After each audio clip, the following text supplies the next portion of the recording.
She showed up with suitcases and a smirk at the front door of the house I bought myself. Mom texted, "Don't make a scene."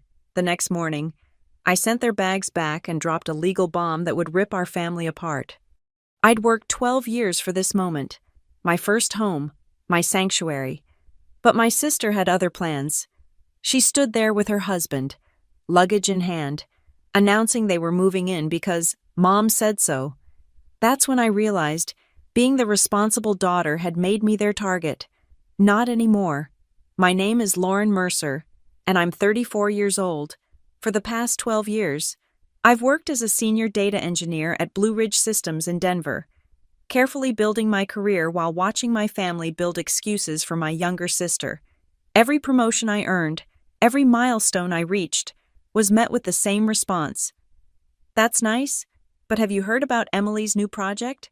The project usually involved quitting another job or starting another failed business venture. I remember the exact moment I decided to buy my own house.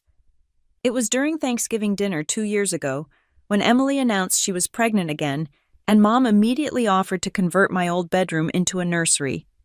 "Lauren doesn't need it anymore," she'd said, as if erasing my existence from the family home was the most natural thing in the world. That night, I opened a new savings account labeled "My Own Damn House." The path to homeownership in Westbridge, Colorado, wasn't easy. While my colleagues spent weekends skiing in Aspen or trying new restaurants downtown, I picked up freelance projects and lived on ramen and determination. I watched Emily blow through her inheritance from Grandma Rose on a failed boutique, a food truck that never materialized, and various investments that her husband Travis swore would make them rich. Meanwhile, I saved every penny, knowing that financial independence was my only escape from being the family's perpetual backup plan. My parents, now in their early 60s, had perfected the art of selective blindness when it came to Emily. Dad, a retired postal worker, would quietly slip me cash for groceries during my lean college years. But he'd never stand up to Mom when she redirected family resources to Emily's latest crisis. Mom, a former elementary school teacher, had appointed herself Emily's personal cheerleader and financial safety net, using guilt as her primary weapon against anyone who questioned her decisions. The house I finally bought wasn't grand, a 3-bedroom colonial on Maple Street with original hardwood floors and a kitchen that needed updating, but it was mine. Every creaky floorboard, every stubborn window, every inch of overgrown backyard belonged to me. I spent 6 months making it perfect, learning to tile bathrooms from YouTube videos and refinishing the floors myself to save money. The housewarming party was supposed to be my victory lap. I'd invited coworkers, neighbors, and yes, even my family. I'd made peace with their disinterest in my achievement. Mom had already declined.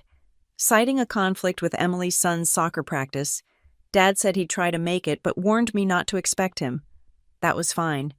I was used to celebrating alone. I'd been so careful with the invitations. Sending them through proper mail like Mom had taught us was classy. I'd even hired a caterer, a small luxury I'd allowed myself after years of penny pinching. The house smelled like fresh paint and possibility.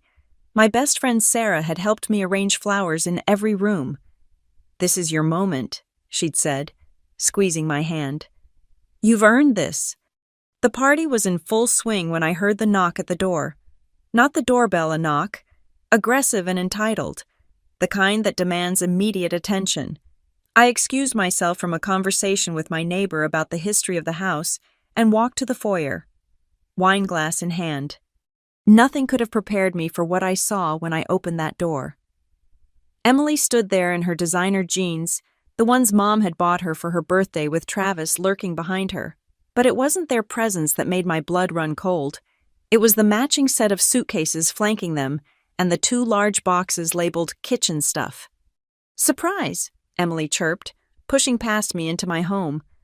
"Mom said she told you we were coming." I stood frozen in my own doorway as Travis dragged their luggage inside. His eyes avoiding mine. Behind them, I could see my colleagues from Blue Ridge Systems watching from the living room, their conversations trailing off as they sensed the shift in atmosphere. Told me what?"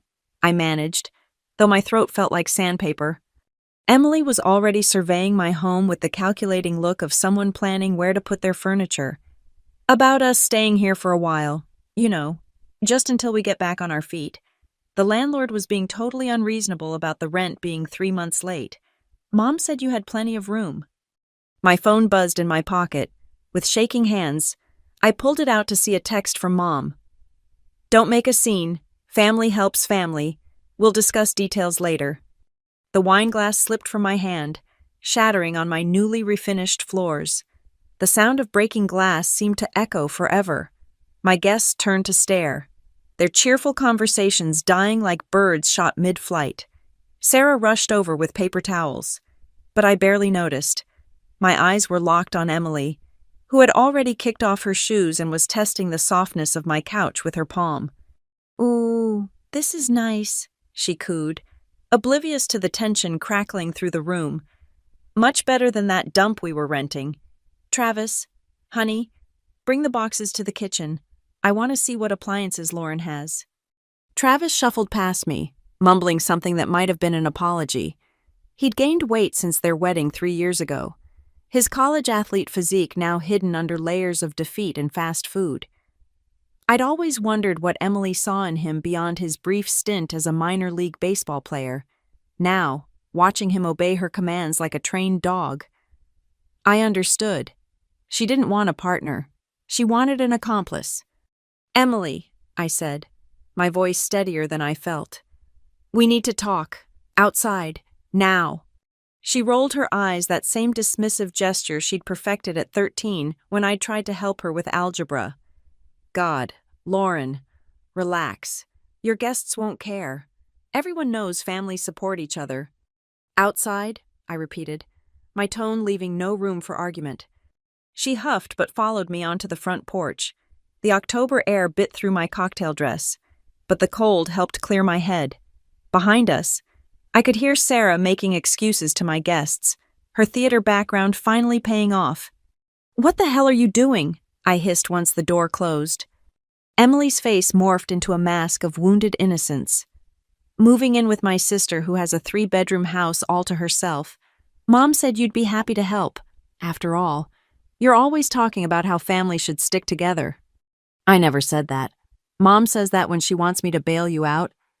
"Bail me out." Emily's voice rose to a pitch that could shatter windows. "I'm going through a tough time. Lauren, the economy is brutal. Travis's business didn't work out, and we have Cody to think about."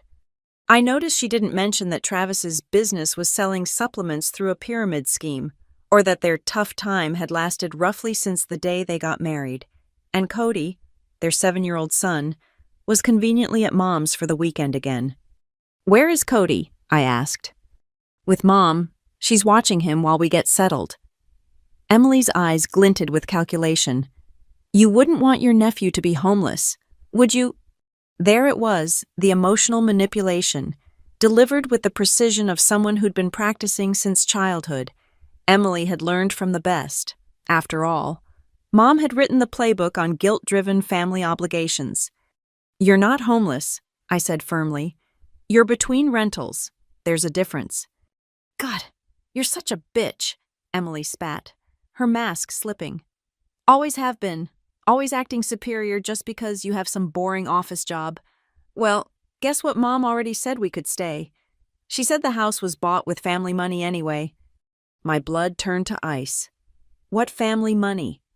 "Grandma Rose's money. The money she left for our education." Emily crossed her arms triumphantly. "Mom said you used yours for the down payment." I wanted to scream. Yes, I'd used my inheritance from Grandma Rose, the $30,000 she'd specifically left to me for my education. I'd worked my way through college, taking night classes while working full-time, and saved every penny of that inheritance until I could use it for something that mattered. Emily had blown through hers in 2 years on her boutique that never opened, and a series of workshops for careers she never pursued. "That was my money," I said quietly. "My inheritance, which I saved for 12 years. "Family money," Emily insisted, "and family shares." Through the window, I could see my coworkers looking uncomfortable. My boss, Marcus, was checking his watch. This was supposed to be my night, my celebration. Instead, it was turning into another episode of The Emily Show. "You need to leave," I said. Emily laughed, that brittle, mean sound I remembered from every time she'd gotten her way. "I'm not going anywhere. Travis is probably already picking out which room we want. The master bedroom looks nice. You can take one of the smaller ones." "Get out of my house." "Make me?" She tilted her chin up defiantly. "Call the cops. Tell them you're throwing out your pregnant sister." Pregnant, of course, the trump card she'd played so many times before. I wondered if it was even true this time. "You have 5 minutes to get Travis and leave," I said, reaching for the door handle. Emily grabbed my wrist. "Mom's already on her way over. She'll sort you out. You've always been jealous of me. Lauren, just because no one wants to marry you doesn't mean you get to punish me for having a family." I yanked my hand free and went inside. My guests were already gathering their coats, offering polite excuses about early mornings and traffic. Sarah shot me a sympathetic look as she ushered people toward the door. Only Marcus lingered, his expression concerned. "Everything okay, Mercer?" he asked quietly. "Family stuff," I managed. "I'm sorry about this." He patted my shoulder.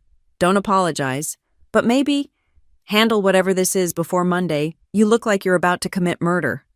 If only he knew how close he was to the truth. Travis had dragged their suitcases to the foot of my stairs and was coming back for the boxes. Emily sauntered in behind me, already on her phone. "Mom." "Yeah, we're here. Lauren's being difficult." "No, I told her about the baby, but she doesn't care. Yes, very selfish." I walked to my kitchen, where Sarah was quietly packing up the catered food. "Leave it," I said. Can you just go? Please, I need to handle this." She hugged me tight. "Call me if you need bail money," she whispered. As the last guest left, I stood in my empty house that no longer felt like mine. Emily had already claimed the living room, spreading her jacket over my chair, her purse on my coffee table, her presence expanding like a toxic spill. My phone buzzed again. "Mom, on my way. Don't you dare embarrass this family." I looked at Emily, who was now instructing Travis on where to put their things, and felt something inside me snap, but not in the way they expected. No, this time would be different. This time, I would play their game, and I would win. Mom's car pulled into my driveway exactly 18 minutes later. I knew because I'd been watching from my kitchen window, gripping a cup of coffee like a lifeline. She didn't knock. She never did.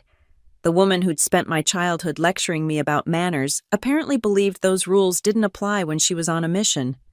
"Lauren Michelle Mercer," she announced, sweeping into my home like an avenging angel in elastic waist jeans.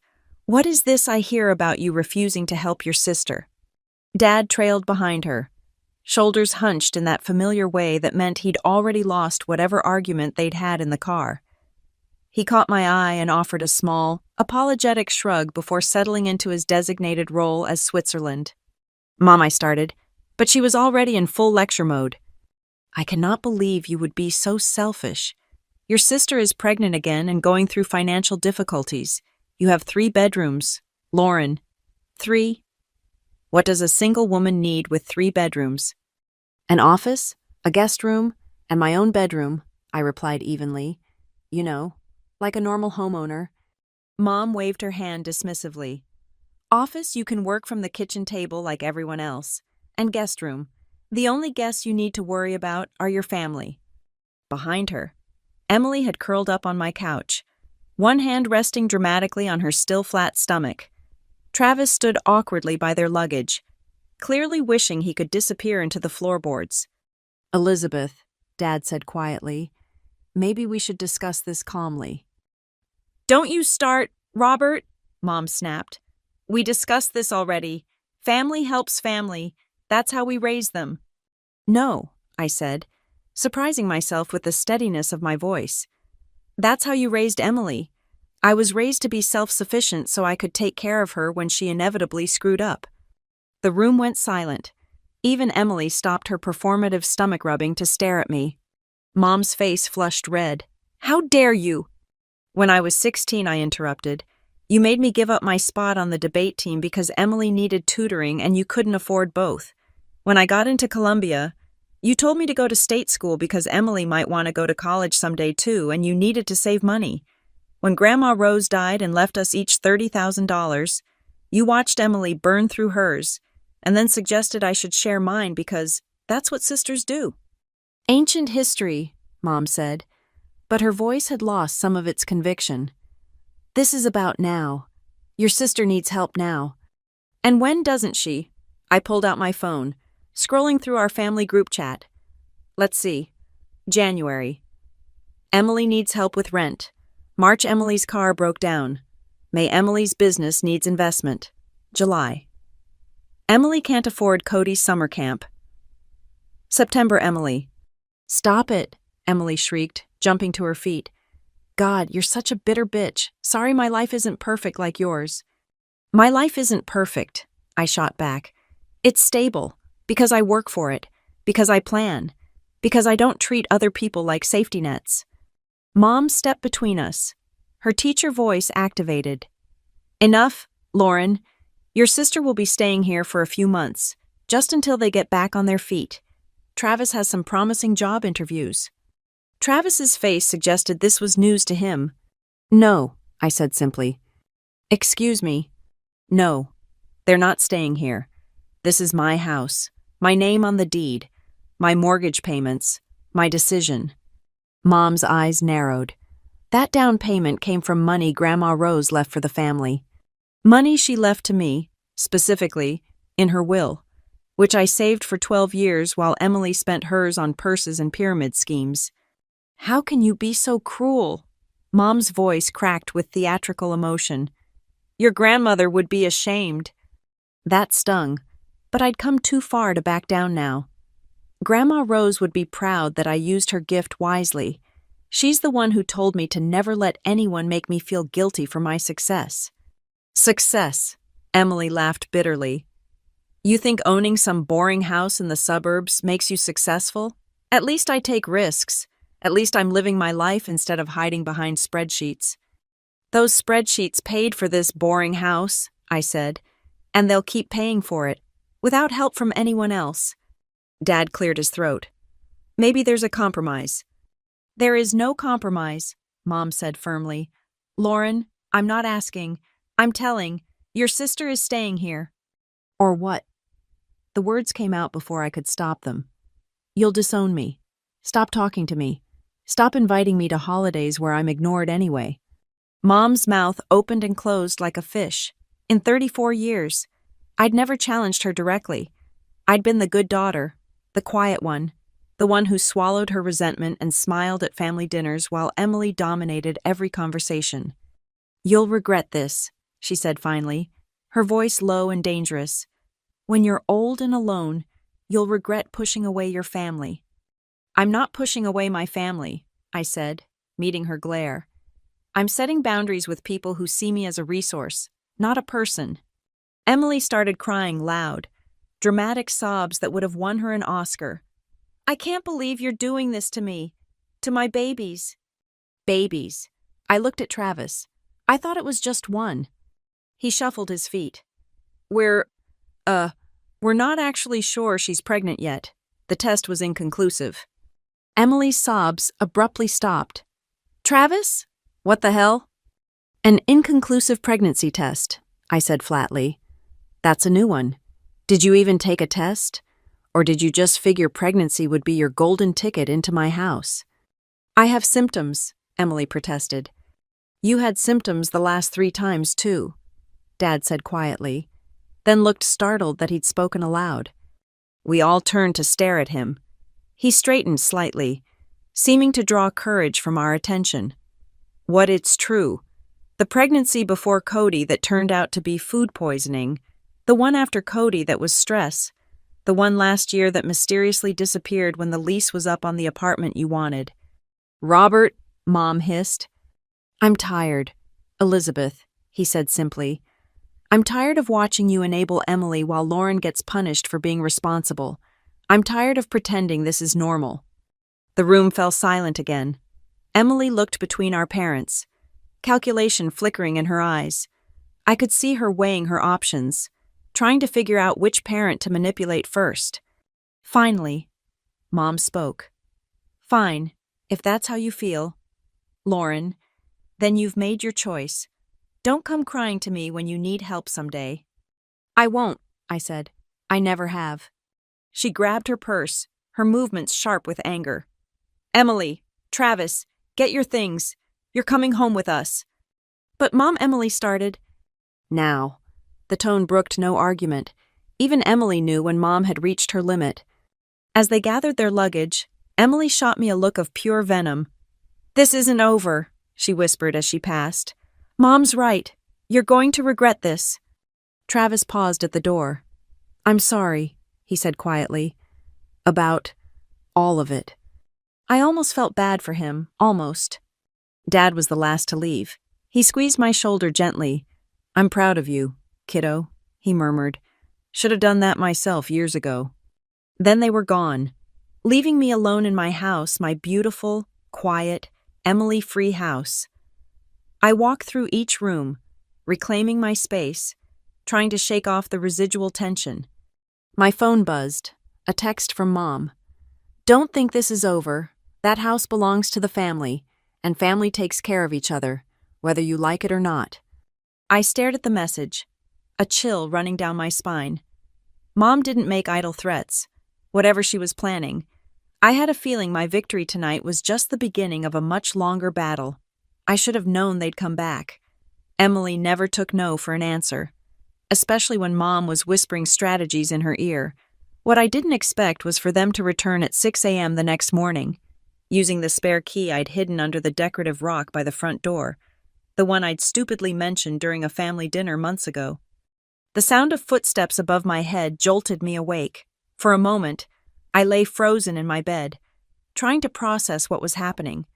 Then I heard Emily's distinctive laugh echoing from my master bedroom, and reality crashed down like a sledgehammer. I grabbed my phone and the baseball bat I kept beside my bed, a housewarming gift from Sarah, who insisted every single woman needed one. My hands were shaking as I crept up the stairs, though from rage rather than fear. The scene that greeted me in my bedroom defied belief. Travis was sprawled across my bed, shoes still on, muddy tracks on my white comforter. Emily had opened my closet and was actually holding my clothes up against herself in front of my full-length mirror. "Oh, good. You're up," she said casually, as if breaking into someone's house was perfectly normal. "I was just seeing if any of your boring work clothes might fit me, for after the baby comes." "Get out." My voice came out as a growl I didn't recognize. Travis sat up slowly, rubbing his eyes. "Emily said you gave her a key." "She lied," I said flatly. "Like she always does. And you're trespassing. Both of you." Emily tossed my favorite blazer onto the floor. "Don't be so dramatic. Mom said the house is half mine anyway. Community property or something." "That's not how any of this works," I said, pulling out my phone. "You have 30 seconds to get out before I call the police." "You wouldn't dare," Emily scoffed. "What would people think Lauren Mercer calling the cops on her pregnant sister?" 20 seconds. Travis scrambled off the bed, suddenly realizing I was serious. Maybe we should—" "Shut up, Travis." Emily stalked toward me, trying to use her height advantage to intimidate me. She'd gotten Dad's tall jeans while I'd inherited Mom's petite frame. "You've always been jealous of me, always wanted what I have." "What exactly do you have, Emily?" I asked, genuinely curious. "No job, no home, a husband who looks like he's one argument away from leaving, and a son you dump on Mom every chance you get. What part of that should I envy?" Her face contorted with rage. "At least I have a family. At least people love me. You have nothing but this stupid house and your pathetic job." 10 seconds. "Fine," she stormed past me, shoulder-checking me hard enough to make me stumble. "But this isn't over. Mom's calling her lawyer. She says Grandma Rose's will wasn't specific enough, that the money was meant for both of us. You'll be hearing from him." Travis followed her, mumbling apologies, dragging the suitcases they'd brought back. I trailed them downstairs, bat still in hand, making sure they actually left. Emily paused at the front door for one last shot. You know what your problem is, Lauren. You think you're better than everyone because you follow the rules. But life isn't fair to people who follow the rules. It rewards people who take what they want. Is that what you're doing? I asked. Taking what you want. She smiled, that cruel smile I remembered from every childhood humiliation. I'm taking what's mine. What should have been mine all along. Mom always said you weren't supposed to happen. Did you know that you were the accident? I was the wanted one.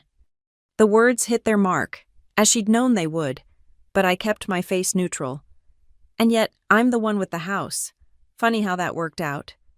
Her smile faltered. We'll see about that. After they left, I immediately called a locksmith. Emergency rates be damned, I needed every lock changed within the hour. Then I called Sarah. They broke in, she shrieked over the phone. Are you kidding me? Use the spare key, I corrected, pacing my living room. But yeah, I woke up to them in my bedroom. That's insane. That's like restraining order insane. I paused. You think, Lauren, they entered your house without permission after you explicitly told them to leave. That's textbook trespassing. And if your mom is really threatening legal action, she can't actually take my house. Can she? I hated how small my voice sounded. No, babe. That's not how inheritance works. But you need to document everything. Take pictures of the muddy footprints. Save all texts. Maybe even get a security system. She was right. I spent the rest of the morning doing exactly that, photographing the mud on my comforter, the clothes Emily had thrown around, the scratches on my hardwood floor from the suitcases. I saved and backed up every text message, especially the threatening ones from Mom. The locksmith arrived at 8, a friendly older man who didn't ask questions about the early morning emergency call. As he worked, I made coffee and tried to process what Emily had said. Was it true? Had I been an accident? It would explain so much the constant feeling of being an afterthought, the way Mom's face would sometimes go distant when she looked at me, the 6-year age gap between Emily and me, but it didn't matter, accident or not. I'd built a life worth living. I'd earned everything I had. My phone rang as the locksmith was finishing up. Dad. Hi, kiddo. You okay? They broke into my house, Dad. Silence. Then a heavy sigh. I was afraid of that. Your mother was on the phone with her cousin Larry all night, the lawyer. I tried to talk her out of it, but you never try very hard, I finished for him. That's fair, he admitted. I've let you down. Both of you, really. Just in different ways. Dad, was I an accident? The pause told me everything. Where did you... Emily. Yeah. Oh, sweetheart. His voice broke. You were unexpected, yes, but never, ever unwanted. Not by me, your mother. She struggled at first. Emily was already a handful, and money was tight. But Lauren, you were the easiest baby. So quiet, so sweet. You still are. Too easy, I said bitterly. So easy to ignore. Yes, he agreed simply, and I'm sorry for that. I'm sorry for all of it. We sat in that honesty for a moment before he spoke again. Larry's not taking the case, by the way. Told your mother she didn't have a leg to stand on, but she won't give up. No, she's talking about other things, saying you must have manipulated Grandma Rose, that you turned her against Emily. She's in a bad place. Lauren, I've never seen her like this. Then maybe you should do something about it, I suggested. For once, he sighed again. I'm staying at your uncle's tonight. Need some time to think. After we hung up, I paid the locksmith and sat in my kitchen, staring at my new keys. 3 sets, one for me, one for my office, one for Sarah in case of emergencies. No hidden spares this time. No trusting family with access to my sanctuary. The house felt different now, violated, contested, but still mine. I made myself walk through each room, touching walls, straightening pictures, reclaiming my space once again, in the master bedroom. I stripped the muddy bedding and opened all the windows, letting the morning air chase away the lingering scent of Emily's perfume. My phone buzzed. A text from an unknown number. "This is Travis. Got your number from your dad. I'm sorry about this morning. Emily told me you gave her the key. I should have known better. For what it's worth, I think you did the right thing standing up to them. I wish I had your courage." I stared at the message for a long time before deleting it. Travis had made his choices. His regrets weren't my problem. But as I remade my bed with fresh sheets, I couldn't shake the feeling that this was far from over. Mom had never lost a battle she truly wanted to win, and Emily had inherited that relentless determination. The question was, had I Monday morning arrived with a kind of crisp clarity that made everything seem sharper, more real? I'd spent Sunday installing security cameras and a new alarm system, turning my house into a fortress. But as I pulled into the Blue Ridge Systems parking lot, I had a plan that had nothing to do with playing defense. Marcus was already in his office when I arrived, and he waved me in when he saw me hovering by his door. "Mercer, how'd the weekend go? Get your family situation sorted?" "Actually," I said, closing the door behind me, "I need to take a personal day, maybe 2. I've got some legal matters to handle." He studied me over his coffee mug. "This about Saturday night, your sister seemed intense." "That's one word for it," I managed a wry smile. "I promise it won't affect my work. I just need to get ahead of some things." "Take the time you need," he said. "Your project's ahead of schedule anyway. Just keep me posted." By 9:30, I was sitting in the office of Diane Hutchinson, the best real estate attorney in Denver. Sarah's mother had recommended her, describing her as the kind of lawyer who makes opposing counsel cry. Perfect. Diane was everything I'd hoped for, sharp-eyed, silver-haired, and radiated the kind of confidence that came from decades of winning. She listened to my story without interrupting, occasionally making notes on her legal pad. "So," she said when I finished, "your mother thinks she has a claim to your house because you used inheritance money for the down payment."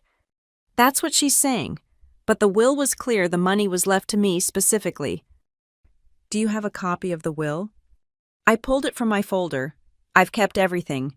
Bank statements showing the inheritance deposit, investment records showing how I grew it over 12 years, mortgage documents, everything. Diane smiled a shark smile that made me glad she was on my side. "You're very organized. That's helpful. Now, tell me about this morning break-in." I showed her the photos, the text messages, everything I'd documented. Her expression grew increasingly grim as she scrolled through my phone. "This is harassment," she said flatly, "and the break-in is criminal trespass. Has your sister done anything like this before? Define like this: taken your property, entered your space without permission, made threats." I thought back through the years. She's always taken my things, clothes, money, even boyfriends, but this is the first time she's been so blatant about it. "And your mother has always enabled this behavior." "Always." Diane set down her pen. "Here's what we're going to do. First, we're filing for a restraining order against your sister and her husband. The break-in gives us grounds. Second, we're sending a cease and desist letter to your mother regarding any claims on your property. Third, we're going to document everything from here forward." "What about Emily's supposed pregnancy?" "Irrelevant to property law. She could have 10 babies, and it wouldn't give her a claim to your house." Diane's expression softened slightly. "I know this is hard. Family conflicts are always the worst. But you need to protect yourself." We spent the next 2 hours preparing documents. Diane was thorough, asking about every interaction, every threat, every manipulation. By the time we finished, I felt both exhausted and empowered. "One more thing," Diane said as I prepared to leave. "The security system was smart, but consider changing your routine for a while. Don't be predictable. People who feel entitled to your property might escalate." Her warning echoed in my mind as I drove home, but when I arrived, I realized the escalation had already begun. A moving truck was parked in my driveway. I sat in my car for a full minute, trying to process what I was seeing. Emily and Travis were directing movers, actual professional movers, who were unloading furniture onto my lawn. My neighbors were watching from their windows like it was a soap opera. I called Diane immediately. They're at my house, with a moving truck. Don't engage, she said sharply. I'm calling the police. Go somewhere safe and wait. But I was done running from my own home. I got out of my car and walked toward the circus on my lawn. Emily saw me coming and actually smiled. Oh, good. You're here. You can tell them where to put the nursery furniture. The only place they're putting anything is back in the truck, I said calmly. The lead mover, a burly man with kind eyes, looked between us uncertainly. Ma'am, we were told this was a family move. It's not, I said. This is my house, and these people are trespassing. You might want to reload the truck before the police arrive. Emily's face went red. You called the cops on your pregnant sister. You broke into my house this morning. You're trespassing now. What did you expect? I expected my sister to act like family. She was shrieking now, full volume, making sure all the neighbors could hear. I'm pregnant and homeless, and you're throwing me on the street. Travis stood by the truck, looking like he wanted to disappear. The movers had stopped unloading, clearly uncomfortable. One of them was already on his phone, probably calling their supervisor. You're not homeless, I said, still calm. You're living with Mom and Dad, which is where this truck should be heading. That's temporary, Mom said. I don't care what Mom said. This is my house, my name on the deed, my mortgage payments, my decision. Emily advanced on me, and for a moment I thought she might actually hit me. But sirens in the distance made her freeze. The movers immediately started reloading the truck. This isn't over, Emily hissed. Mom knows people, important people. We're going to prove you manipulated Grandma Rose. We're going to prove this house should be mine. Good luck with that, I said. The police arrived just as the movers were closing up their truck. I recognized Officer Martinez from a community meeting I'd attended months ago. He took statements from everyone, looking increasingly exasperated as Emily's story kept changing. First I'd agreed to let her move in. Then Mom had agreed on my behalf. Then it was family property anyway. Ma'am, he finally said to Emily, do you have any legal claim to this property? It's family money, she insisted. That's not what I asked. Is your name on the deed? No, but... Then you need to leave, and if Ms. Mercer here wants to press charges for trespassing, I have a lawyer handling that, I said. Emily's face cycled through several expressions before settling on wounded innocence. I can't believe you're doing this to your own sister, to your nephew. What kind of person throws family out on the street? The kind who's tired of being treated like an ATM, I replied. The movers left first, followed by the police. Emily and Travis lingered in my driveway, her still ranting about family obligations while he loaded their car with the boxes they'd brought. You're going to die alone, Emily said finally. Mom's right. You're going to die bitter and alone in this stupid house. Maybe, I replied. But when my time comes, it'll be in my own bed, not crashing on someone else's sofa. Travis caught my eye as he closed their trunk. For what it's worth, he said quietly. She's not actually pregnant. The test was negative. She thought if you believed she was, you'd let us stay. Emily whirled on him. Travis, what the hell?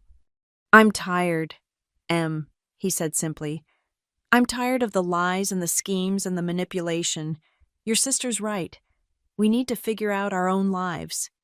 Get in the car, Emily snarled. Now! He obeyed. But I saw something in his expression that hadn't been there before. Maybe it was just my imagination, but it looked like the beginning of a backbone. As they drove away, I stood in my driveway and surveyed my kingdom. My lawn was torn up from the moving truck.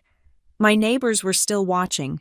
My phone was buzzing with what were probably furious texts from my mother. But my house was still mine. I walked inside, armed my new security system, and poured myself a large glass of wine. It was 2 p.m. on a Monday, and I'd just had the police remove my sister from my property. I raised my glass to Grandma Rose's photo on my mantel. Here's to taking what's mine, I said, and drank deep. The war wasn't over, but I'd won this battle. The letter arrived by certified mail 3 days later. I'd been expecting it, but seeing the official legal letterhead still made my stomach clench. I signed for it with steady hands, waited for the mail carrier to leave, then called Diane before even opening it. "Read it to me," she said calmly. I unfolded the pages with trembling fingers. Law Offices of Mitchell and Associates. Dear Ms. Lauren Mercer. This letter serves as formal notice that our client, Elizabeth Mercer, is seeking reimbursement for educational expenses totaling $47,000 paid on your behalf between 2008 and 2014. Keep going. Our client asserts that these payments were made with the express understanding that they would be repaid once you achieved financial stability. As you have now purchased property valued at approximately $350,000, our client believes you have reached such stability. I had to stop, rage making it hard to focus on the words. What else? I forced myself to continue. Furthermore, our client contends that funds used for your down payment derive from a family inheritance that was intended to benefit both daughters equally. We request a meeting to discuss appropriate reimbursement and potential adjustment of property ownership. That's enough, Diane said. I could hear her typing. Forward me the entire letter. This is exactly what we expected. They want me to pay back my college tuition. I worked 3 jobs during school. I paid for most of it myself. I know, but that's not what this is really about. Your mother is throwing everything at the wall to see what sticks. This is intimidation. I sank onto my couch, the letter crumpling in my fist. $47,000. That's what she says she spent on my education. Lauren, breathe. Did your parents pay for your college? Some of it, maybe $15,000 total, spread over 6 years. I went part-time while working. I have all my tuition statements, my loan documents, everything. Good. Keep those handy. Now, was there ever any written agreement about repayment? Of course not. It was my parents helping with college. Emily got way more. She went full-time to private school for 2 years before dropping out. Interesting. We'll request documentation of all educational expenses for both daughters. This is going to backfire on them spectacularly. But knowing that didn't make the knot in my chest loosen. My own mother was trying to bill me for my childhood, itemizing her parental obligations like an invoice. That evening, Dad called. I almost didn't answer, but something in me needed to hear his voice. I didn't know she was going to do that, he said immediately. The letter. I didn't know until it was already sent. But you're not stopping her. Silence. Then, I've moved back home. She was getting worse at my brother's place, making wild accusations, calling family members at all hours. I'm worried about her. Lauren. She's trying to take my house. Dad. I know, and it's wrong. But she's not thinking clearly. This thing with Emily has consumed her. She keeps talking about fairness and balance and making things right. Making what right that I didn't fuck up my life like Emily did. He sighed. That you succeeded despite her. The words hung between us, despite her, not because of her, or with her help, but despite her. I have to go, I said. Lauren, wait, just be careful. Your mother's been talking to people, other lawyers. She's determined to find one who'll take the case. Let her. I have documentation going back 20 years. That's not what worries me, Dad said quietly. It's Emily. She's been different, quieter. Travis left yesterday, went to stay with his brother in Wyoming. And Emily's been in her room going through old photo albums and documents. A chill ran down my spine. What kind of documents? I don't know. But she asked me about Grandma Rose's medical records, about her last few months. Grandma Rose had died of stomach cancer 5 years ago. The last months had been brutal, but I'd been there every weekend, driving 2 hours each way to sit with her, read to her, help with her medications. Emily had visited exactly twice, once to ask for money, once for the funeral. Dad, what is she looking for? I don't know, sweetheart. Just keep your guard up. After we hung up, I went through my own documents. Everything related to Grandma Rose was in a fireproof safe, her will, the inheritance paperwork, even cards she'd sent me over the years. In one of them, written in her shaky handwriting 6 months before she died, were the words that had kept me going. My dear Lauren, use this gift to build something stable and lasting. You've earned your independence through hard work and sacrifice. Don't let anyone make you feel guilty for your success. I photocopied everything and put the originals in my bank's safety deposit box the next morning. Diane approved, adding that I should also back up all digital records and forward any family communications to her immediately. The restraining order was granted that afternoon. Emily and Travis were legally barred from coming within 500 feet of me or my property. Mom would receive her cease and desist letter by the end of the week. I should have felt victorious, but mostly I felt empty. That evening, as I was cooking dinner, my phone rang. Unknown number. Lauren, it's Mitchell Andrews, from Mitchell and Associates. My mother's lawyer. I'm represented by counsel. You should be contacting my attorney. I know, but I wanted to speak to you personally, off the record. Your mother, she's not well. This obsession with your house, with Emily, it's destroying her. And frankly, I don't think she has a case.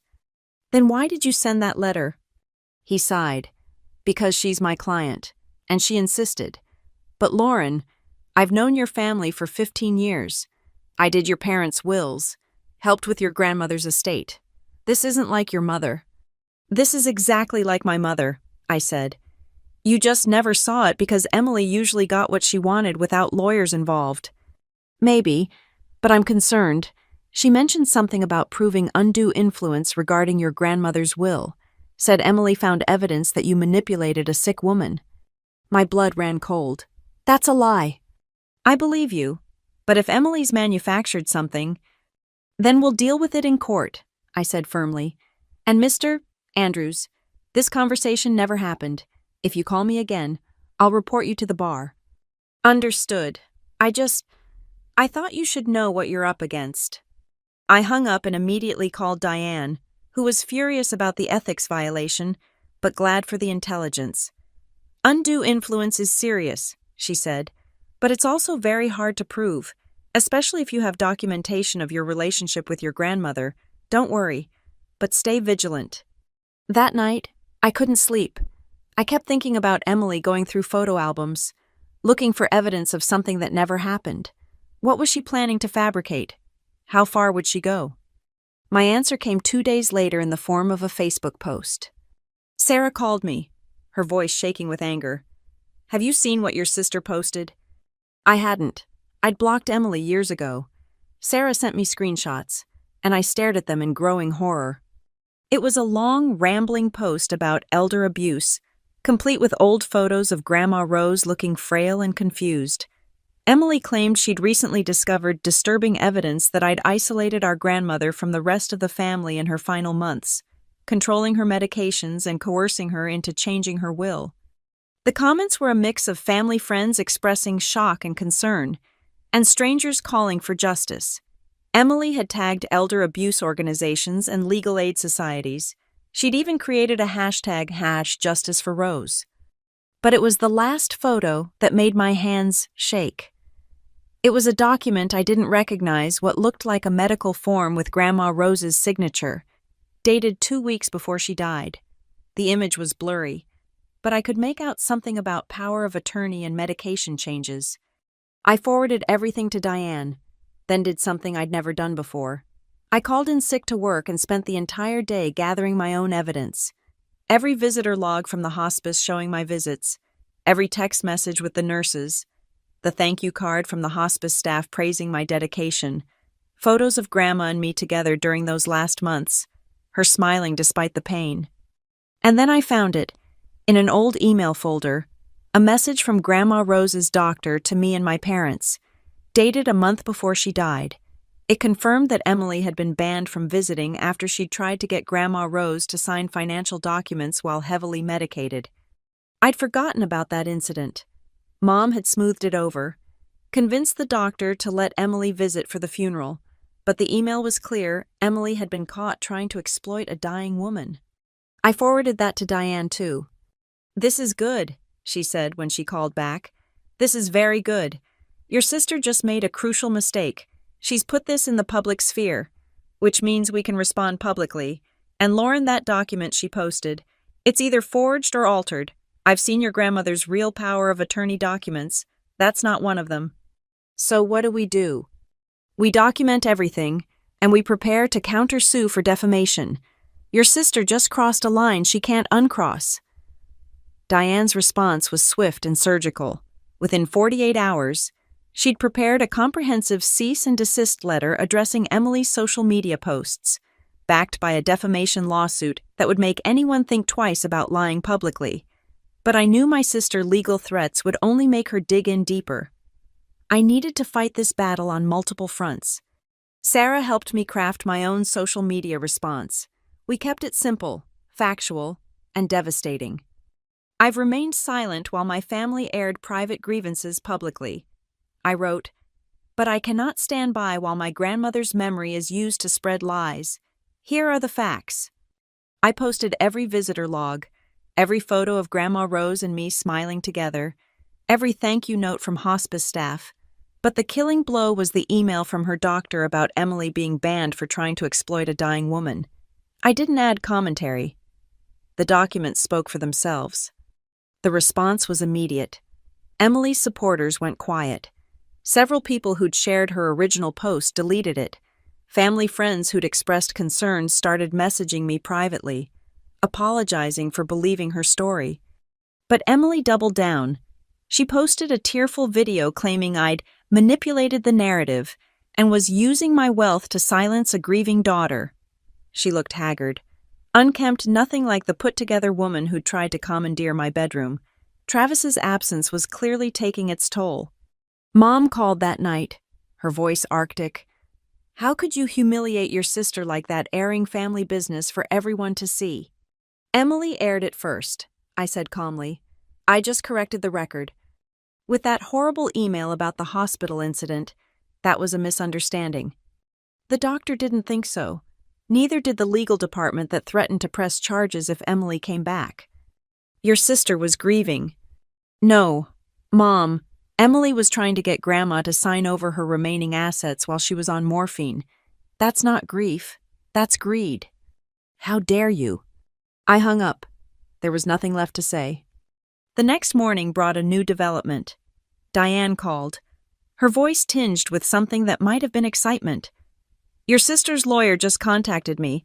Mitchell Andrews withdrew from the case, said there were irreconcilable differences with his client's approach." "Mom's lawyer quit." "Apparently your mother insisted he pursue the elder abuse angle despite his advice. When he saw Emily's posts and your response, he realized they'd been lying to him. No ethical lawyer would continue after that." "So what happens now?" "Now your mother has to find another lawyer. And given that Emily just publicly admitted to attempted fraud in that hospital incident, yes, her video counts as an admission that's going to be difficult. But I knew Mom wouldn't give up. She'd mortgage the house if she had to. Anything to prove she was right. This had stopped being about money or property. It was about control, about maintaining the family hierarchy where Emily's needs always came first. I was right. 2 days later, a process server showed up at my office with new papers. Mom had found another lawyer, some ambulance chaser from the sketchy part of town, and was now suing me for emotional distress, claiming my vendetta against Emily was destroying the family. Marcus saw me reading the papers in the break room and sat down across from me. "How you holding up, Mercer?" "Oh, just great. My mother is suing me for emotional distress because I won't let my sister steal my house." He whistled low. "That's intense. Need more time off." "No, work is the only thing keeping me sane right now." "Fair enough. But if you need anything time off, a reference for your lawyer, someone to testify that you're not the crazy one in this scenario, just ask." That afternoon, I got an unexpected call. "Travis." "I know I'm probably the last person you want to hear from," he started. "That's accurate." "I deserve that. But I thought you should know Emily's been calling me nonstop. She wants me to lie. Say I witnessed you manipulating your grandmother. She's offering to take me back if I help her." And I told her to go to hell." He paused. "I'm done. Lauren, I've already filed for divorce. My lawyer says I could probably get full custody of Cody given Emily's current behavior." "Good for you." I meant it. "There's more. I found some things when I was packing. Documents Emily had hidden, forged signatures, altered bank statements. She's been planning this for months, maybe longer. I've given everything to my lawyer, but I thought you should know. She's not going to stop. I know, I said quietly. She can't. Mom won't let her. Your mom's sick. Lauren, I don't mean that metaphorically. The obsession, the paranoia, the way she rewrites history, my lawyer thinks she might have some kind of personality disorder. That's not my problem anymore. No, it's not. But be careful. Desperate people do desperate things. After we hung up, I stared at my legal papers, 2 lawsuits now, plus the restraining order, plus the social media war. My family was imploding, and I was at the center of the explosion, but I wouldn't back down. That evening, I found a package on my doorstep. No return address, but I recognized Mom's handwriting. Inside was a photo album I'd never seen before. Pictures of Emily as a baby, as a toddler, at her first day of school. Page after page of Emily, Emily, Emily. And then, near the back, a single photo of me, maybe 6 months old, in a carrier seat. Clearly an afterthought at some family gathering. Someone had written on the back, Lauren, 1990, Elizabeth II. Not our second daughter, or Emily's sister. Elizabeth II, like I was a burden she'd acquired, not a child she'd chosen to have. There was a note tucked into the back cover. This is what you're destroying. I hope your house is worth it. I looked at the album for a long time. Then I walked to my fireplace and fed it to the flames. Page by page, each photo curled and blackened, years of favoritism turning to ash. It felt like an exorcism. My phone buzzed, a text from an unknown number that I recognized as Emily's burner phone. You think you've won, but I know something you don't. Something about Grandma's will. Something that changes everything. I screenshotted it and forwarded it to Diane, then blocked the number. Whatever Emily thought she knew, whatever new lie she'd concocted, I was ready. But that night, as I lay in bed in my hard-won house, I wondered if any victory was worth this price. My family was destroyed. My mother was apparently unraveling, and my sister was desperate enough to forge documents and commit fraud. Then I remembered Grandma Rose's words, "Don't let anyone make you feel guilty for your success." She'd known, somehow, she'd known it would come to this, and she'd tried to prepare me, to give me not just money but permission to save myself. I fell asleep clutching her last letter, the one where she'd called me her brave girl. Tomorrow would bring new battles, new lies, new attacks. But tonight, in my own bed, in my own house, I was exactly where I needed to be. Even if I was alone. The rumors started small, whispered conversations at the grocery store, sideways glances at the coffee shop, but within a week, they'd exploded into a full-blown campaign. Emily had pivoted from elder abuse to something far more insidious. She was telling everyone I'd been obsessed with Travis for years. Sarah heard it first at her yoga class. Some woman was going on about how you've been in love with your sister's husband since their wedding. Said that's why you won't let them move in pure jealousy. That's ridiculous, I said, though my stomach churned. I barely tolerate Travis on a good day. I know that. But Emily's been showing people old photos from family gatherings, pointing out how you're always looking at him. She's building a whole narrative. The narrative, as I discovered, was elaborate.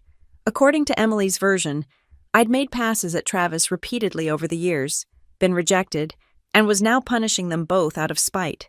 She claimed she'd been protecting me by keeping it quiet. But now that I'd turned on family, the truth needed to come out.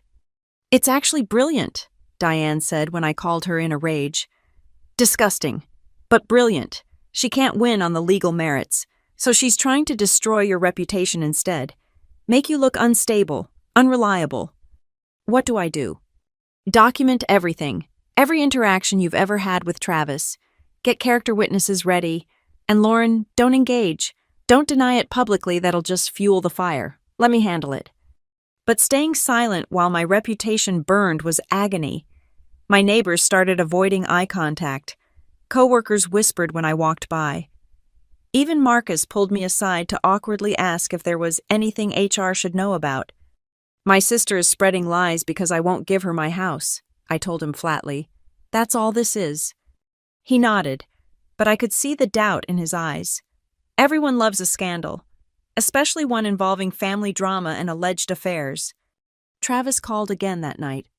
I heard what Emily's saying. It's sick. I've told everyone who'll listen that it's complete bullshit. Thanks, I said wearily. How's the divorce going? She's fighting it. Says I abandoned her in her time of need.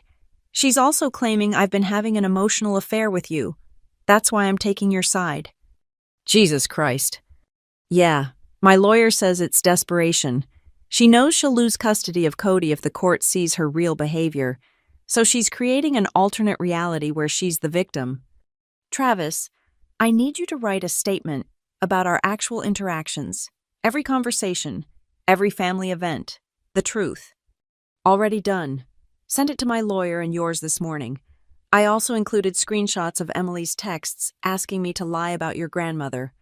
After we hung up, I sat in my dark living room, wondering how my life had become this circus. 6 weeks ago, I'd been a successful engineer with a new house and a bright future. Now I was the villain in my sister's twisted narrative, fighting lawsuits and rumors like some daytime soap opera character. My phone buzzed, an Instagram notification I'd been tagged in a post. Against my better judgment, I looked. Emily had created an entire highlights reel called The Truth About Lauren, carefully curated photos spanning years, each with commentary. There I was at her wedding, looking tired but framed as longing, at Christmas, sitting next to Travis on the couch because there were no other seats, at Cody's birthday party, handing Travis a beer, clearly a seduction attempt. The comments were brutal. Extended family I hadn't spoken to in years were weighing in, choosing sides. Old classmates were sharing their own weird vibes they'd supposedly noticed. Complete strangers were psychoanalyzing my body language. I screenshotted everything and forwarded it to Diane, then deactivated my social media accounts.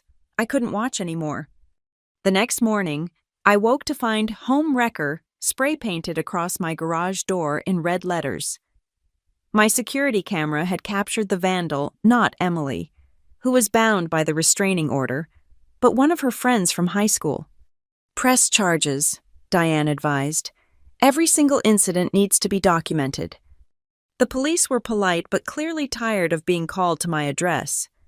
Family disputes, the officer muttered, shaking his head.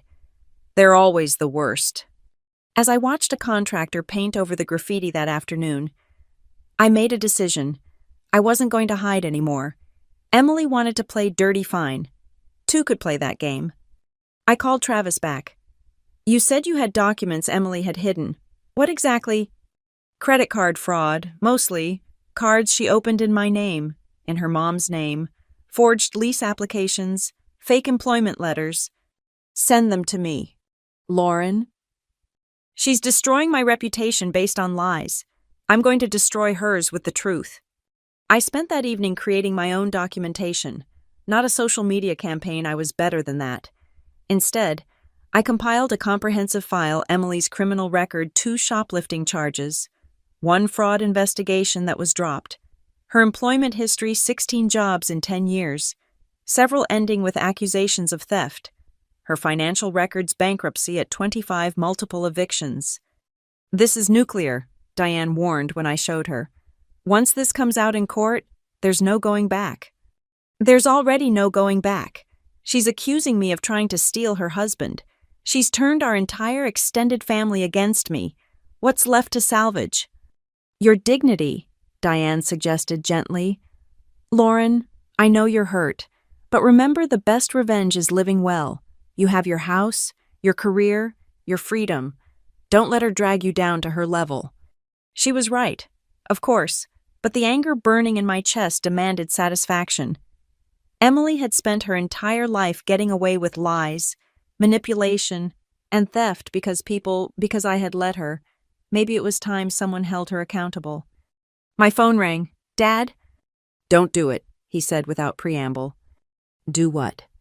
Whatever you're planning, I know that tone in your voice. You sounded the same when you were 8, and Emily broke your science project. You're planning something. She's telling people I've been trying to seduce Travis for years. I know. It's absurd. No one who actually knows you believes it.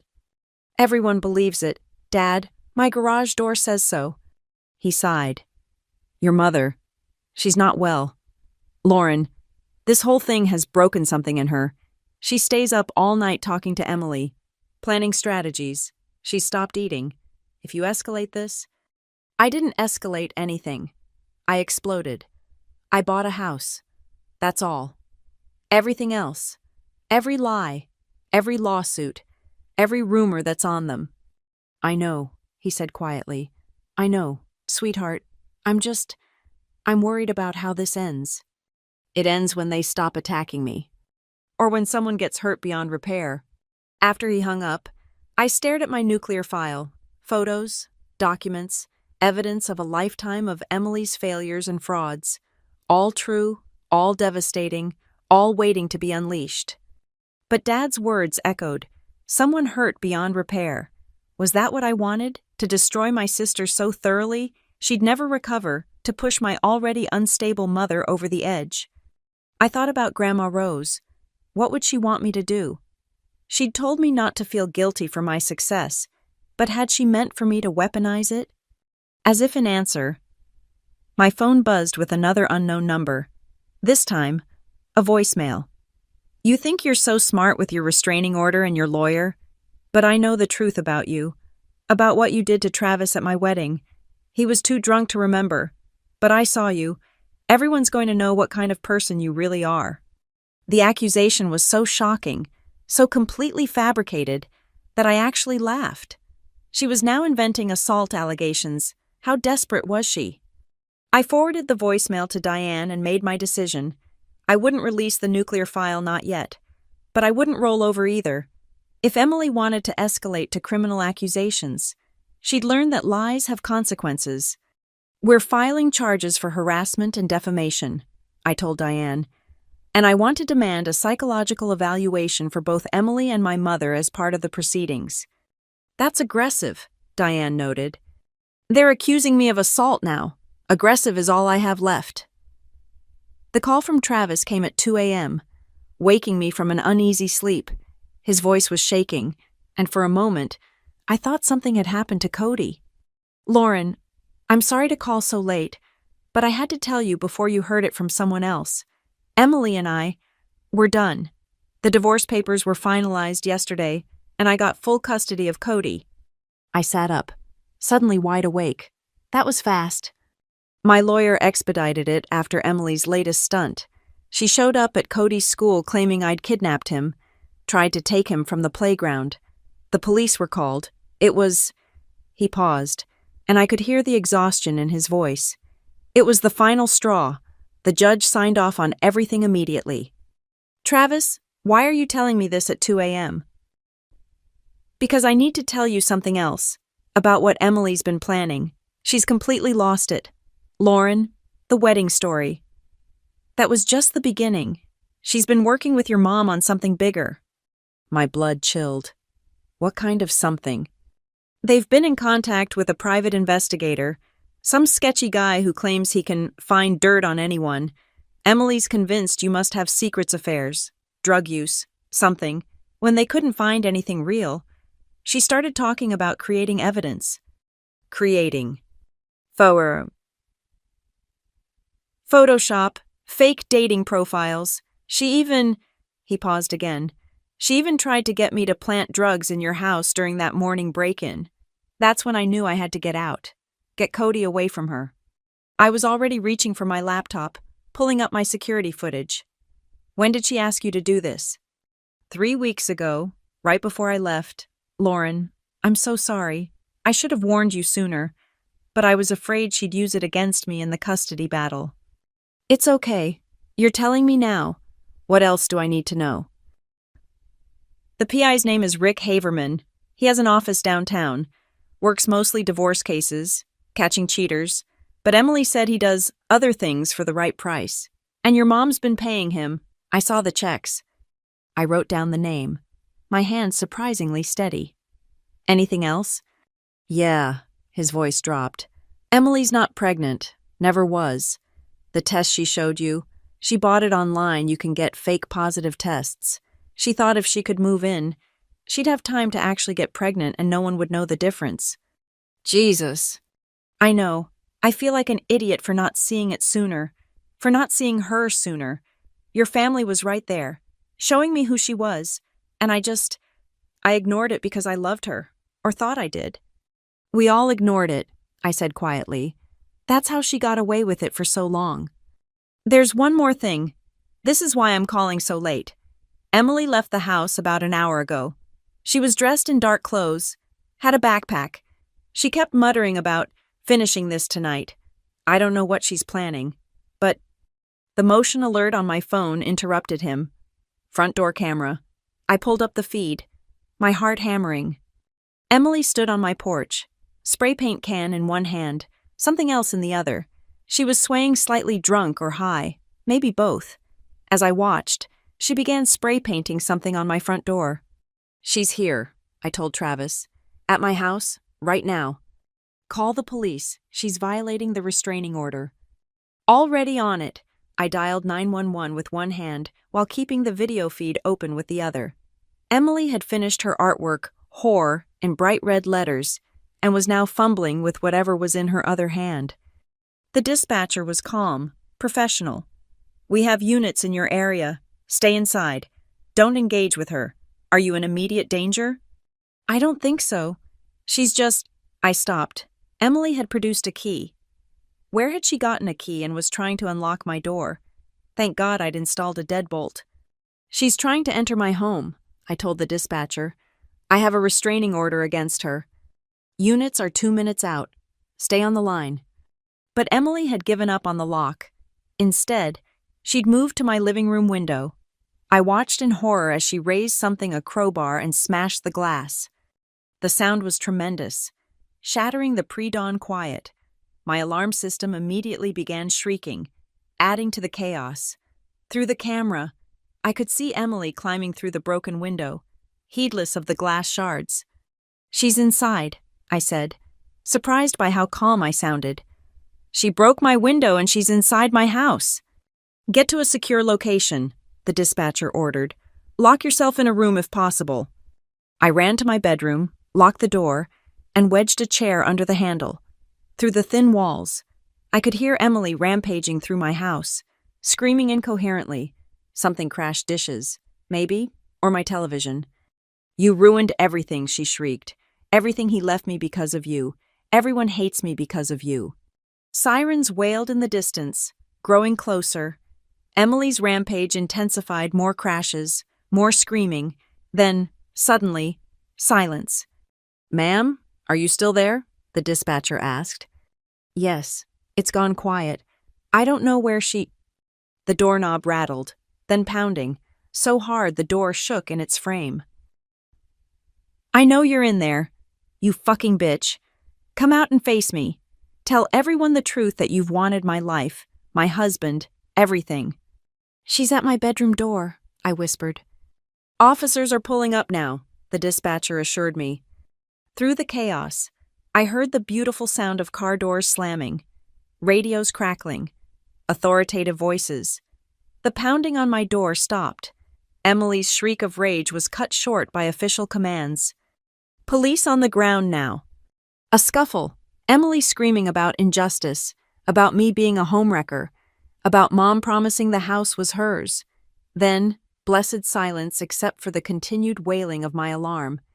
Ma'am, this is Officer Chen. It's safe to come out now. I emerged from my bedroom on shaky legs. My house was destroyed. The living room looked like a tornado had hit furniture overturned, picture frames smashed, papers everywhere. Emily had even pulled books from my shelves, torn pages scattered like confetti. Emily herself was on my front lawn in handcuffs, still screaming. Her hair was wild, her clothes torn from climbing through the window. Blood streaked her arms from the glass. She looked nothing like the put-together woman who'd tried to move in just weeks ago. That's my sister, I told Officer Chen unnecessarily.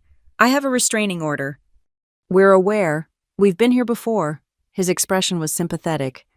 She'll be charged with breaking and entering, vandalism, violation of a restraining order, and likely several other things. You'll need to come to the station to give a statement. I have security footage of everything. That's helpful. Can you email it to me? He handed me his card. As they loaded Emily into the police car, she caught sight of me standing in my ruined doorway. "This isn't over," she screamed. "Mom knows the truth. Everyone will know the truth. You can't hide forever." The car door slammed, cutting off her tirade. I stood there, surveying the destruction.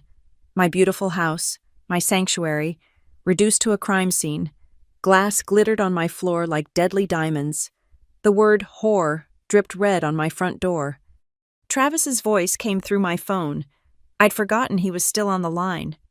Lauren, are you okay?" "She destroyed my house," I said numbly. "She destroyed everything." "But you're safe. You're not hurt." "I'm fine." I wasn't, but that could wait. "Travis, you need to keep Cody away from all this. Whatever happens next, he can't see his mother like this. Already arranged. We're staying with my brother in Wyoming until this settles. Lauren, I'm so sorry. For all of it. I should have seen who she was. I should have protected you both." "It's not your fault," I said automatically, though part of me wondered if that was true. How many people had enabled Emily over the years? How many had looked the other way? After giving my statement and arranging for emergency repairs to my window, I found myself at Sarah's apartment at dawn, holding a cup of tea I couldn't taste. "She actually broke in," Sarah kept saying. "She actually smashed your window and broke in." The restraining order meant nothing to her.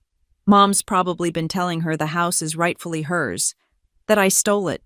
In Emily's mind, she wasn't breaking into my house, she was reclaiming her property. That's insane. That's my family. My phone rang. Diane, already at work despite the early hour. "I heard what happened. Are you pressing charges?" "Yes, all of them. Every possible charge." "Good. This actually helps our case significantly. Between the break-in, the vandalism, and Travis's testimony about the fake pregnancy and planned evidence planting, we have enough to bury them. But Lauren..." "What?" "Your mother won't stop. Emily's in jail, at least temporarily. But your mother will see this as martyrdom. She'll escalate. Are you prepared for that?" I thought about my destroyed house, my ruined reputation, my shattered family. Let her come. I'm done running from my own life. But even as I said it, I wondered what price I'd ultimately pay for my freedom. Emily was heading to jail. Mom was apparently losing her mind, and I was sitting in my best friend's apartment, homeless despite owning a house. I'd won. So why did victory taste like ashes? The courthouse steps seemed steeper than they should have been. Maybe it was the weight of the manila envelope in my hands, or the knowledge that today would end everything one way or another. 6 months had passed since Emily's arrest. 6 months of legal battles, depositions, and revelations that shook me to my core.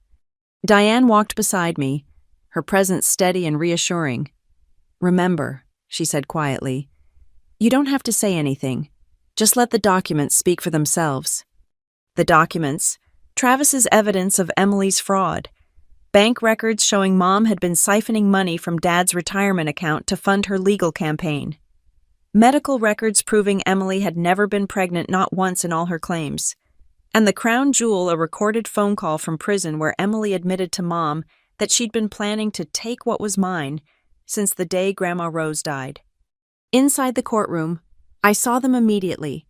Emily, out on bail, but wearing an ankle monitor, dressed in a conservative suit that couldn't hide the hollowness in her eyes. Mom beside her, aged 10 years and 6 months, her face a mask of bitter determination. Dad sat separately, behind me, having finally chosen a side after Mom forged his signature on a second mortgage application. "All rise," the bailiff announced. Judge Harrison was known for being fair but firm. She'd reviewed all the evidence, heard all the testimony. Today was just the formalities, the restraining order permanence, the criminal charges, the civil suits and countersuits. Ms. Emily Thompson, the judge began, her voice carrying the weight of authority. You stand accused of breaking and entering, vandalism, violation of a protective order, harassment, and attempted fraud. How do you plead? Emily's lawyer, the fourth one, as the others had all withdrawn, whispered urgently in her ear, but Emily stood up, ignoring him. I plead not guilty, she said, her voice cracking. That house should have been mine. Mom promised. It was bought with family money. And I'm the oldest. I'm the one who deserved— Ms. Thompson, Judge Harrison interrupted. This is not the time for speeches. Please sit down. But Emily wouldn't stop. She stole everything from me. My husband left me because of her lies. My son won't see me because of her. She's destroyed my life. Your client needs to control herself, the judge warned Emily's lawyer. That's when Mom stood up. My daughter is right. Lauren manipulated my mother, turned her against Emily. That inheritance was meant for both girls. And Lauren— Ma'am, you're out of order. Sit down or I'll have you removed. I won't be silenced. My daughter deserves justice. Lauren is a thief and a homewrecker, and— The bailiff was already moving. Mom's shrieks echoed through the courtroom as she was escorted out, screaming about conspiracy and theft and family betrayal. Emily tried to follow but was restrained by her lawyer. Judge Harrison looked tired. Let's proceed with facts. Shall we? I've reviewed extensive evidence in this case. Ms. Mercer, would you like to address the court? I stood slowly, my legs unsteady. Your Honor, I just wanted a home, that's all. I worked for 12 years, saved every penny, and bought a house. I never asked for any of this. I never wanted to hurt anyone. I just wanted a place that was mine. The court recognizes that, Ms.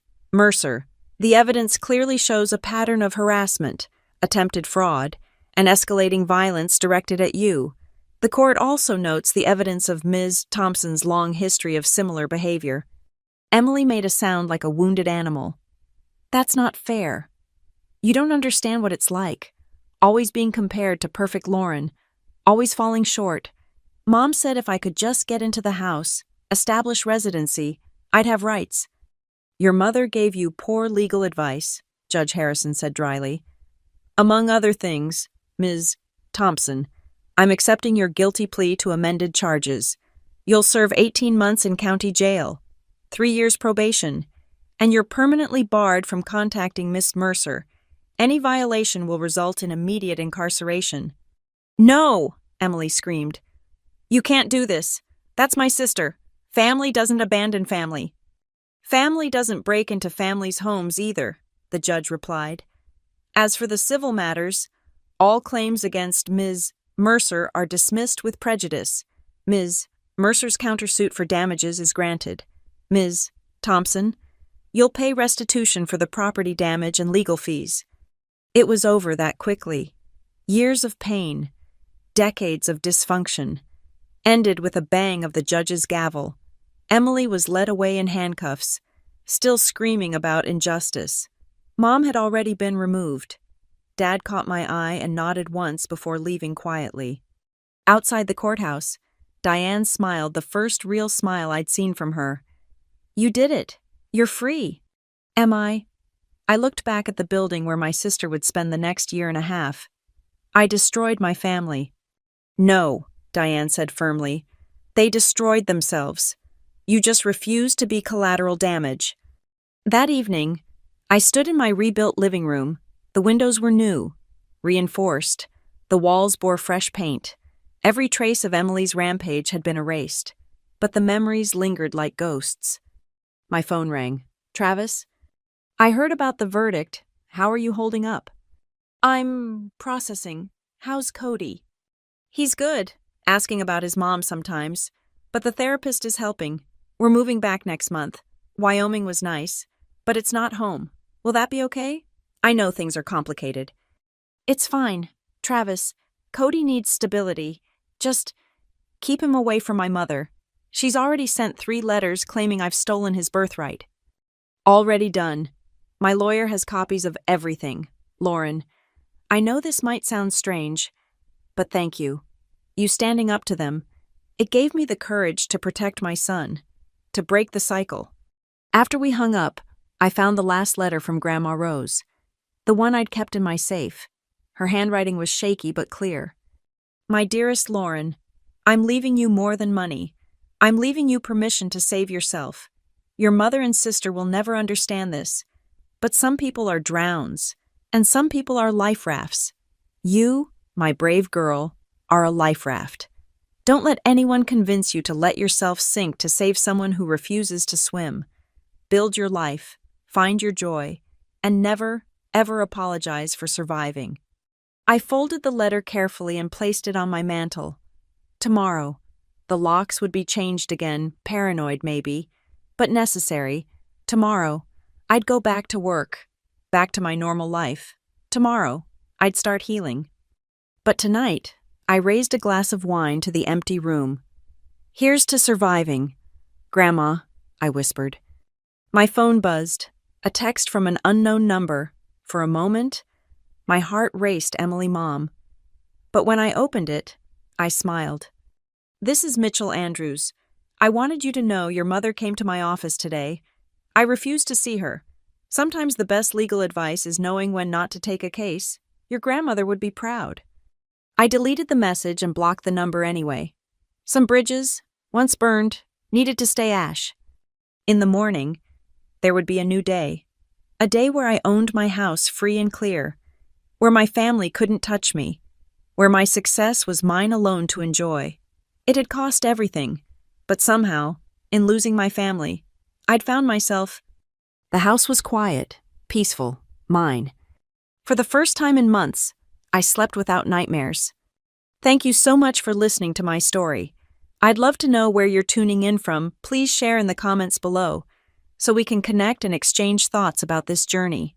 If this story resonated with you, please subscribe to the channel and hit that like button. And if you really want to help others discover stories like this one, hit the hype button to boost this video's reach. Your support means everything.